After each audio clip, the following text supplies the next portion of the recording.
Bismillahirrahmanirrahim. Assalamualaikum warahmatullahi wabarakatuh.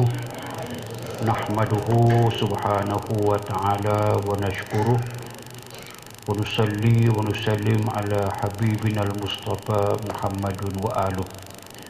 Saudara-saudari yang dirahmati Allah sekalian, sebelum masuk kepada tajuk ini, ada tajuk pendek yang nak saya sebut kepada saudara-saudara sekalian tentang pengaruh Syiah yang semakin hari semakin pesat, dan sebahagian saudara-saudari telah melihat dalam YouTube yang tersibar pada hari ini, di mana Syiah berkembang di negeri Selangor, khasnya di Pelabuhan Kelang, dengan muat turun YouTube sekumpulan orang Malaysia, orang Islam yang menunaikan salat berjamaah, jelas meninggalkan kaedah salat yang ahli sunnah wal jamaah lakukan, yang kita lakukan. Mereka melakukan ibadat solat jelas, daripada iqamahnya pun jelas, daripada takbir yang ulang-ulang itu pun jelas. Mereka adalah Syiah. Rupanya saya dapat panggilan daripada Jabatan Agama Islam Selangor, pada pegawai pengarah penyidikan Jabatan Agama, minta pengesahkan betulkah tidak dakwaan kumpulan Syiah di Selangor ini bahawa mereka telah mendapat restu daripada Ustaz Harundin.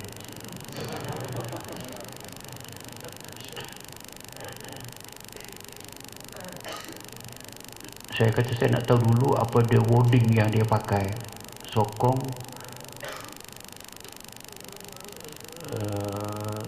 saya tidak ada halangan ataupun apa saja. Tak, mereka menyebut amalan mereka telah dirojokkan kepada Ustaz Harundin. Ustaz Harundin tidak ada halangan, tidak ada apa-apa. Saya menyebut kepada pegawai itu, saya kata saya ambil kenyataan saya betulis. Saya Harun bin Din, nombor telefon sekian-sekian, nombor IC sekian-sekian, menafikan bahawa saya terlibat dalam sebarang gerakan Syiah, dan menafikan saya pernah menyatakan sokongan kepada Syiah, dan menafikan sekeras-kerasnya saya merestui orang Syiah di Malaysia. Kedah, saya tahu ada dua pusat yang agak besar yang berkembang. Melaka lagi hebat, Johor lagi hebat, kerana pihak berwajib tidak serius menangani masalah Syiah. Fatwa telah wujud. Mereka adalah firqah dhalah, terkeluar daripada Islam, tapi tidak diambil tindakan. Saya dah sebut dulu sedikit, tapi tak mau panjang, kita bukan nak cakap pasal Syiah. Tapi pada saya mudah sahaja.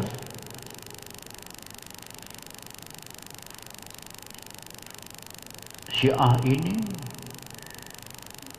dia tumbuh, dia lahir daripada perbalahan politik di antara Ali dengan Muawiyah, yang berakhir dengan Ali terbunuh, dan naik Hasan pula dibunuh. Husain dibunuh di Karbala, dan banyak pengikut Ali dan Husain dibunuh oleh Muawiyah dan Yazid, menimbulkan rasa simpati yang amat mendalam di kalangan ummah dahulu, sampai cucu Nabi yang Nabi amat sayang, Husain, dipanggal kepala dia. Ali menantu Nabi dibunuh subuh pagi nak ke masjid, dan anak cucu daripada golongan keturunan Ali dan Husain ini dianiayai lebih-lebih oleh golongan Muawiyah dengan Yazid bin Muawiyah. Simpati itu terlajak sampai ke peringkat mereka menuduh semua sahabat yang menyokong Abu Bakar menjadi khalifah adalah kufur. Semua sahabat yang menyokong Umar pun kufur, sahabat pun kufur. Semua para sahabat kufur kerana mereka tidak memilih Ali. Mereka sengaja memendamkan hadis yang sahih. Mereka kata sahih, tak sahih pun. Yang Nabi mengata likulli nabiyyin wasi wa aliyyu wasiyyi. Itu yang pokok, yang masalah. Likulli nabiyyin wasi, tiap-tiap nabi ada penerima wasiat dia. Dengan lain bahasa, penerima jawatan. Ali wasi. Ali itu adalah wasiat aku yang akan memegang jawatan khalifah selepas aku. Itu dikatakan sahabat kesemuanya tahu, tapi kesemuanya buat pekak badak. Nak nanya Ali, semua tak baca hadis tu. Maka kesemua mereka telah kufur, akan menolak hadis sahih. Pilih Abu Bakar tidak sah. Semua yang memilihnya kufur. Bukan mereka tidak tahu bahawasanya yang termasuk yang membai'ah Abu Bakar itu Ali bin Abi Talib. Ali bai'ah sah. Cuma mereka mengatakan Ali bai'ah itu taqiyah. Ini istilah yang anda kena faham. Taqiyah ini boleh berpura-pura, boleh berbohong, boleh tipu pun. Nama taqiyah. Ambil di mana taqiyah? Boleh tipu, boleh bohong. Tak apalah, nak ringkaskan bahawa situ mula. Maka lama-kelamaan, sebab tu bila naik Muawiyah, berapa tahun Muawiyah menekan, membunuh dan menghambat semua yang mempengaruhi Ali ataupun suku sakan Ali. Akhirnya 100 tahun kemudian baru jatuh Umayyah, baru naik Abbasiyah. Dan naik Abbasiyah, itu barulah hidup ketika itu Syiah, dan mereka bertindak tegas sebalik. Akhirnya tubuhlah Syiah yang kita kenal pada hari ini, berpecah berpuluh-puluh puak. Tak apa. Yang besar-besar yang perlu anda faham, pandangan yang mengatakan kesemua sahabat berpakat menginayai Ali, semua pakar-pakar lupa hadis itu. Betul ya kan? La tajtami' ummati ala dalalah. Umat aku, khasnya sahabat aku tu, tak akan berimpun, ijma' tak akan berlaku pada benda yang sesat. As-sahabi kan nujum aynamah tadau ihtadaitu. Semua sahabat aku udul. Apa yang mereka buat betul, kamu kena ikut. Semua ini mereka tidak pakai. Akhirnya semua sahabat itu kufur. Ali seorang yang tidak, Aisyah yang kepada kufur sekali. Kata mereka telah menolak ayat Quran yang cukup jelas. Ayat Quran yang mengatakan wa may yushaqiqir rasula min ba'di ma tabayyana huda wa yattabi' ghayra sabilil mu'minin nuwallihi ma tawalla wa nuslihi jahannam wa sa'at masira. Sesiapa yang menyusahkan Rasul selepas dia tahu apa yang benar, dia menentang juga Rasul. Wa yattabi' ghayra sabilil mu'minin, dia tidak ikut ijma'. Ijma' maknanya konsensus berlaku. Kalangan sahabat ijma' yang paling kuat. Kalangan ulama ijma' yang wajib beriman.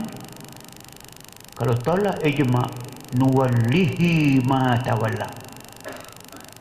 Dia pilih jalan sesat, Allah bagi sesat dekat dia. Bila sesat, bila mati dalam sesat, wa nuslihi jahannam, kami akan bakarnya dalam neraka. Wa sa'at masira, itulah penghabisan yang cukup buruk. Jadi ijma' berlaku dengan hukum Quran. Ijma' berlaku, sahabat kesemua setuju dengan Abu Bakar. Sahabat kesemua sebulat suara lepas Abu Bakar meninggal pilih Umar. Sahabat kesemua setuju dengan Osman lepas daripada Umar dibunuh, tikam dibunuh. Ijma' berlaku. Tapi kesemua itu ditolak oleh Syiah dan mengatakan kesemuanya itu pengkhianat alim. Jadi kalau sudah tolak ijma', dan Quran jelas, nuwallihi ma tawalla, dia menolak ijma' yang jelas. Lajat tatami' ummati ala dhalalah, umat aku tidak akan berijma', tidak akan berjma', umat aku tidak akan berijma' perkara yang sesat. Tak sesat. Lagipun kalau sesat, bagaimana Ali boleh bai'ah Abu Bakar kalau dia berpegang kepada aku Abu Bakar, bukan kamu tolak di mana hadis ni? Ali tidak pernah berhujah sebanyak hidup dia hadis itu. Sebab itu maka kesimpulan dia sudah jauh menyeleweng. Dia firqah dhalah, ikut dalam yang kita faham. Sebab saya nak sebut sepatah lagi, saudara tahukah tidak yang saya dapat maklumat pasti tadi, ahli Darul Syifa ini termasuk seorang yang ikut Syiah.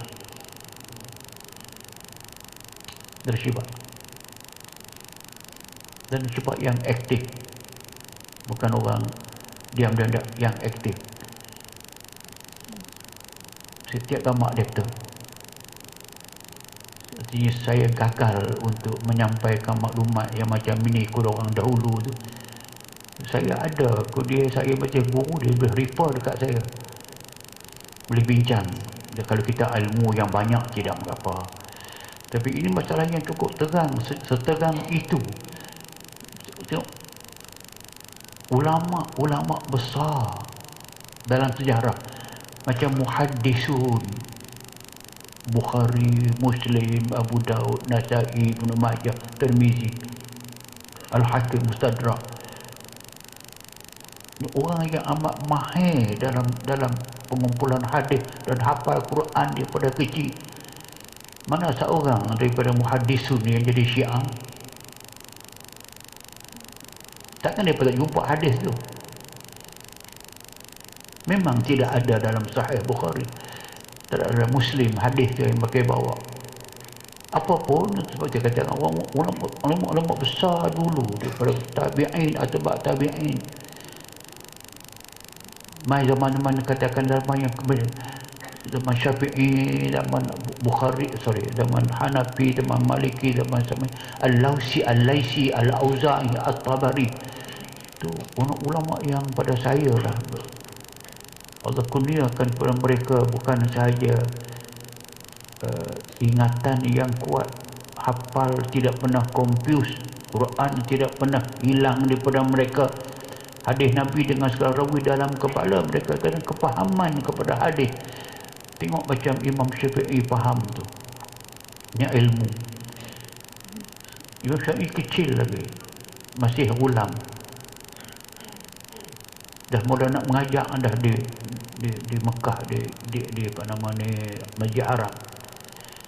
Sebab bila dia hadir majlis ilmu saja, dia akan bagi pendapat kepada tu guru tu. Tu guru tengok atas ke bawah, ni jadi tokel, sepatutnya bukan jadi murid. Akhirnya Imam Syafi'i dia kata, dicurkan kepada dia, kamu pergilah belajar dengan Imam Malik di Madinah, di Mekah. Kami kata Imam Malik tua daripada Imam Syafi'i bukan 50 tahun. lebih kurang. Pergilah Imam Syafi'i ke Madinah, ulam, wahwa ulam, dia masih lagi ulam, budak belasan tahun gitu, dia mengaji. Imam Malik terima dia sebagai murid. Mula mengaji saya, mula mengaji. Pagi itu Imam Malik mengajar hadis Nabi tentang seorang perempuan nama Fatimah binti Qais nak dilamar oleh dua orang jejaka yang hebat-hebat. Satu Abu Jahmin, kedua Abu Sufyan. Abu Sufyan pun hebat, Abu Jahmin pun hebat. Fatimah binti Qais jumpa dengan Nabi, itu hadis yang dia baca. Suami Qais berjumpa dengan Nabi, tanya mana satu antara dua itu yang elok saya pilih. Mereka menyatakan hasrat nak berkahwin dengan saya. Siapa dia? Abu Jahmin Al-Hattani. Sama lagi Abu Sufyan. Abu Sufyan, dia kata, wa amma Abu Sufyan fasa'lu la ma'lala, wa amma Abu Jahl farjulun la yata' al-asa ala atiqih fankihi Usama. Abu Sufyan pun kamu tak payah berkahwin, dia orang yang susah, suka joli. So'luk tu suka joli lah, bahasa kita senang faham. Sebab ini bukan mak Nabi tajrih. Nabi nak habaq kata dalam masa kes macam ni boleh menyebut keburukan orang kerana faedah dia nak pilih. Yang kedua itu tak berhenti berjalan, tak lekat di rumah. Mereka berkahwin dengan Usama. Okay. Habis belajar, orang semua balik, Syafi'i keluar daripada Imam Malik, dia pergi duduk, budak main galah panjang ni, duduk atas tembok tepi balik tu. Sekejap dua orang sedang bergaduh, bawa seekor ayam, bergaduh. Tanya budak ni, kita mana dia rumah Imam Malik. Imam Syafi'i lah budak. Pasal apa ni? Kamu tunjuk, aku nak tahu pasal apa. Dia gaduh. Hang budak, aku nak dengar pasal apa. Pasal kami bergaduh pasal beli ayam. Pembeli ayam ni, dia beli kereta tarik, tuan ayam tu kata ayam dia mengukuk setiap hari gerak sembahyang subuh. Beli buat balik, tak mengukuk. Mengukuk tak, mengukuk tak, mengukuk tak. Dia kata, aku boleh bagi aku. Budak ni, kami nak jumpa tu guru hang tu. Tak apalah, jumpa tu guru. Jumpa tu guru. Sekejap keluar balik, MSP tanya lagi, apa tu guru aku bagi betul? Dia kata penjualan itu tidak sah sebab dia berjanji. Dia kata ayam dia mengukuk tak berhenti, tiba jual tak mengukuk, mereka mengukuk tak mengukuk, tak mengukuk, maka jual tidak menepati kehendak yang disujuk saya, maka tidak sah penjualan, kena bagi balik ayam tu, bayar duit balik. Macam tu guru aku bagi petua yang berlawan dengan hadis dia baca bagi tadi. Tadi dia baca hadis tak macam tu hukum dia. Orang yang jual tu yang tak mau bagi, tak mau ambil duit, tak dengar kata budak ni kata tok guru bagi hukum tak betul, berlawan dengan hadis tadi. Dia lari masuk balik ke Imam Malik. Dia kata ada budak seorang tepi tu, dia kata betul kamu tak kenal. Dia kata berlawan dengan hadis pagi tadi. Panggil budak tu, panggil dia mai. Budak masuk kanak-kanak. Kamukah yang kata aku bagi betul tak kena? Saya tak kena tahu mana? Bukankah pagi tadi tuan baca hadis? Ya. Hadis tadi mengatakan bahawa Abu Jahmin itu orang yang tidak pernah duduk di rumah. Ya, langsung tak duduk ke ataupun duduk banyak keluar, ada masa di rumah. Kan tuan kata sepanjang orang tak ada duit, satu sen pun tak ada ke? Langsung tak ada duit ke? Tentu ada, cuma kebanyakan tidak ada. Yang tak duduk di rumah, dia pun duduk di rumah, mungkin keluar seminggu balik 3 hari, dia balik. Nabi menghukum apa kebanyakannya. Kalau kebanyakannya dia keluar tak berjalan, itu hukuman. Ayam itu langsung tak mengukur ke mengukur? Mengukur. Kalau mengukur, sah penjualan. Hadis tadi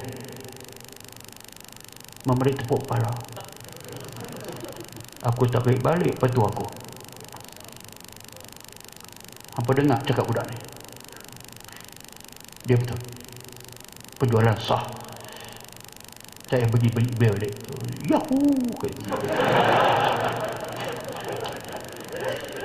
Saya cerita kecil tu nak khabar kata kepahaman kepada hadis tu. Budak ulang baru dia dah faham hadis. Imam Malik kena tabik dekat dia. Acu saya nak kaitkan. Inilah orang. Kalau dia orang betul ada hadis kata Nabi kena lantik ataupun orang kena lantik Ali jadi khalifah lepas Abu Bakar tu. Tak betul. Kalau betul je habis imam semua ikut dah. Okey, apapun bukan hujah. Itu kita nak bincang pada malam ini. Saya harap hal-hal besar macam ini kalau sementara saya ada, orang manfaatkan setiap hari kena jawab soalan orang, telefon orang pada banyak masalah-masalah agama, khasnya hal akidah yang macam ni. Tadi pejabat agama telefon dekat saya kata okey, kita jumpa segera, kita akan buat hukum. Besar kes akidah. Kalau penyelewengan akidah berlaku, kita mati itu nuwallihi ma tawalla wa nuslihi jahannam wa sa'at masira. Ayat Quran. Kalau hadis, mereka boleh kata hadis ni kami tak pakai. Pasal apa? Yang riwayat dia Aisyah. Aisyah ni murtad. Hadis ini daripada Abu Zar. Abu Zar tak pakai. Osman tak pakai. Pasal apa? Mereka pemohong. Bukhari kepala pemohong. So, kalau Bukhari, itu saya kata sebab tu maka kita nak ringkas ceritanya, sebab kita kena hati-hati dalam kes akidah seperti ini agar jangan sampai kita tergadai akidah.